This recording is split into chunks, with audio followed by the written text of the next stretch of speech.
रमा ने अपने बेटे की शादी बहुत मुश्किल से की, क्योंकि उसका बेटा राजीव एक लड़की से प्यार करता था। लेकिन रमा नहीं चाहती थी कि उसकी शादी उससे हो। उसने उसे बहुत समझाया और अपने बेटे की शादी गांव की एक सीधी साधी लड़की से करवा दी।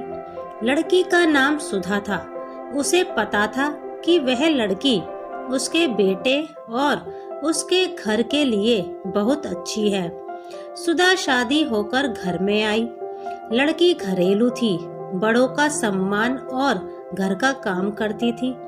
अभी 10 ही दिन शादी को हुए थे और रमा को लगने लगा कि उसने अपने बेटे की शादी इस लड़की से करवाकर अच्छा किया।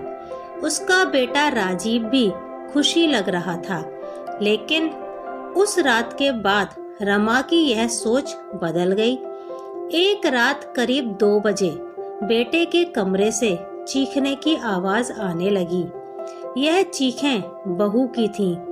रमा और उसके पति को ये सब सुनाई दिया, लेकिन उन्होंने रात में पूछना उचित नहीं समझा, इसलिए दरवाजा नहीं खटखटाया। सुबह रमा की बेटी भी बोल रही थी कि मम्मी रात को कौन चीख रहा था। रमा ने उसकी बात काट दी और कहा कि कोई नहीं, शायद कोई बाहर चीख रहा था। बहू का स्वभाव उस दिन कुछ बदल गया। वो सारा दिन चुप थी। रमा ने सोचा शायद पति पत्नी के बीच की कोई बात होगी, इसलिए उसने कुछ नहीं पूछा। अगली रात फिर 2 बजे वही हुआ। बेटे के कमरे से फिर से चीखने और रोने की आवाज आने लगी। इस रात वो आवाज करीब 10 मिनट तक चली। रमा की बेटी उठ गई और उसने अपने माता पिता के कमरे का दरवाजा खटखटाया। उसकी माँ ने दरवाजा खोला, देखा तो वो बहुत डरी हुई थी। बोली, मम्मी यह क्या है? भाभी रोज रात को रोती और चीखती क्यों है? क्या होता है कमरे के अंदर? चलो अभी दरवाजा खुलवाते हैं। रमा दरवाजे के पास जाने लगी तो उसके पति ने उसे रोक लिया और कहा कि रुको, अभी बात मत करो, कल सुबह दोनों से बात करते हैं। उस रात को रमा का सोना मुश्किल हो गया था। सुबह उसकी बहू जल्दी उठकर घर के काम में लग गई। रमा सुबह अपने बेटे के कमरे में गई। उससे पूछा, क्या बात है? रात को बहू रोती क्यों है? उसका चेहरा पूरा उतरा हुआ था। बोला, कुछ नहीं।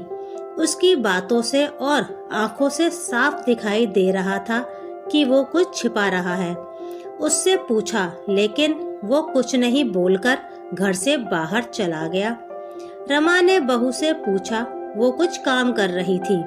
उसको देखकर ही ऐसा लग रहा था कि जैसे रात में ठीक से सोई नहीं है। आंखें साफ बता रही थीं।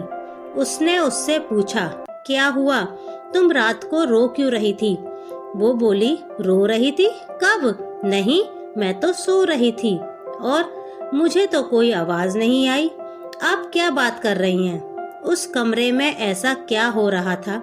ये बात या तो उसकी बहू जानती थी या बेटा, लेकिन दोनों ही कुछ नहीं बता रहे थे।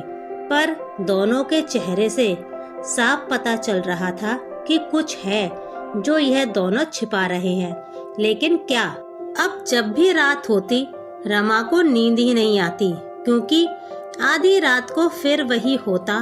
बहू जोर से चीखती और रोती। उसके मन में कई सवाल थे। क्या होता है उस कमरे में? फिर एक रात करीब 2 बजे उसके घर में वो हुआ जो उसने सोचा भी नहीं था। उसकी बहू रात को कमरे से बाहर आ गई। उसके कपड़े कहीं जा रहे थे। उसे कुछ होश ही नहीं था। बाल खुले थे और वो घर के चौक में आकर बैठ गई। जोर से चीखने और रोने लगी। सभी घर वाले बाहर आ गए। बेटा भी कमरे से डरा हुआ बाहर आया। बहू की ऐसी हालत देखकर सभी डर गए थे। रमा ने अपने बेटे से पूछा कि यह क्या है? वो बोला, बस माँ देख लो, यह रोज रात 2 बजे ऐसे ही किया करती है। मैं आप लोगों को क्या बताता। सुबह जब उसे पूछता हूँ तो उसे कुछ याद ही नहीं रहता है। बोलती है मैंने तो कुछ नहीं किया। बहू जब थोड़ी देर बाद शांत हुई तो उसका बेटा उसे कमरे में ले गया और सुला दिया। रमा सोच रही थी कि यह क्या है। उसने अपने बेटे से कहा कि तू सुबह उसे उसके घर छोड़ आना, मैं उसकी माँ से बात करूंगी। सुबह होते ही राजीव उसे कुछ बहाना करके उसके घर छोड़ आया। रमा ने उसकी माँ से बात की। उसकी माँ ने कहा कि आप यह क्या बोल रही हैं? मेरी बेटी बिल्कुल ऐसा नहीं करती है। बहू को छोड़े अब 20 दिन हो गए थे। इस दौरान उसके घर से फोन आता रहा, लेकिन रमा टालती रही। बेटा भी कह रहा था कि मेरे वो दिन कैसे निकले हैं मैं ही जानता हूँ, मैं उसे वापस नहीं ला सकता। कहीं उसने मेरी जान ले ली तो क्या करोगी? रमा ने उस पर फिर ज्यादा दबाव नहीं डाला, पर अपने आप को कोस रही थी कि मैंने अपने बेटे की शादी उस लड़की से क्यों करवा दी। अब उस घर में कोई नहीं चाहता था कि वो वापस आए। इन्हीं सब बातों में 3 महीने निकल गए। फिर एक दिन अचानक ही बहू अपने सामान के साथ घर वापस आ गई। वो आते ही रमा से कहती है, माँ जी मैं जानती हूँ कि आप मेरे बारे में क्या सोच रही हैं, लेकिन सच क्या है यह आपको पता नहीं।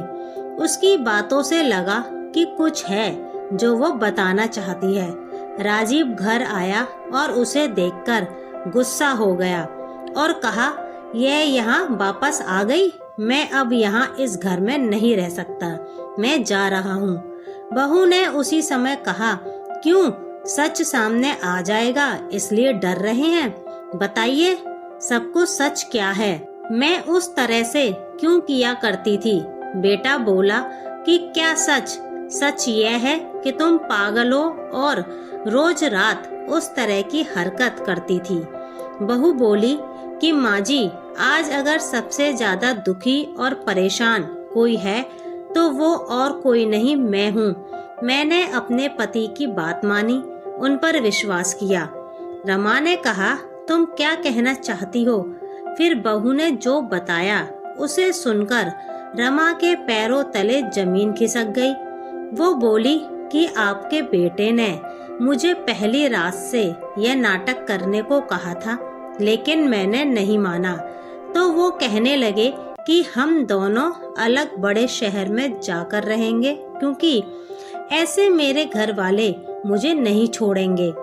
लेकिन तुम इस तरह का नाटक करोगी तो वो डर जाएंगे और फिर हम अलग रहेंगे।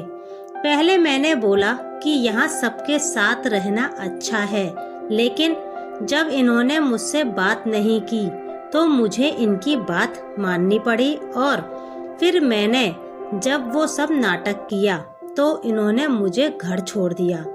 मुझे आप सभी की नजरों में पागल और ना जाने क्या साबित कर दिया। उसके बाद मेरा फोन भी नहीं उठा रहे। मैं इनका वहाँ मेरे घर इंतजार कर रही, लेकिन ये नहीं आए। मैं समझ गई कि इन्होंने मुझे बेवकूफ बनाया है, मुझसे झूठ बोला है। यह मुझे अपनी जिंदगी से भगाना चाहते थे। मैं इस बात को समझ गई। अब मैं खुद ही इनसे दूर चली जाऊंगी, लेकिन मैं चाहती थी कि सच आप सभी के सामने आ जाए। रमा को बहू की बातों पर पूरा विश्वास हो गया था। उसका बेटा बोला, तुम्हें इसे रखना है तो रखो। मेरी शादी तुमने उससे नहीं होने दी जिसे मैं चाहता था, और इस गांव की लड़की से करवा दी। मैं चाहता था कि यह यहाँ से चली जाए और तुम परेशान होकर सोचो कि यह मैंने क्या किया। अब भी मैं इसे अपनी पत्नी नहीं मानता। रमा ने अपने बेटे से कहा कि बेटा, तुझे इस घर में रहना है या नहीं, इसका फैसला तू कर ले। मेरी बहू इस घर में ही रहेगी, और जो इसे इसका हक और इज्जत नहीं देगा वो इस घर में नहीं रह सकता। तू इस तरह की साजिश कर सकता है, वो भी सिर्फ अपनी माँ से बदला लेने के लिए? एक भोली लड़की को कुछ भी करने को कह सकता है। पर बेटा जरा तू सोच, तूने इसे जो करने को कहा इसने किया, अपने बारे में और किसी के बारे में कुछ नहीं सोचा, सिर्फ तेरा सोचा। सोच ऐसी पत्नी कहाँ मिलेगी? तू बहुत बड़ा अभागा है जो इस लड़की को छोड़ेगा। मैं बहुत खुश थी कि मैंने अपने बेटे के लिए हीरा चुना था, लेकिन शायद मेरा बेटा ही उसके लायक नहीं था। रमा ने अपनी बहू को प्यार से गले लगाया। बेटा भी उसके बाद कहीं नहीं गया। थोड़े समय तक नाराज जरूर रहा, लेकिन रमा को पता था उस लड़की से कोई प्यार किए बिना कैसे रह सकता था। आखिर में धीरे धीरे सब ठीक होने लगा।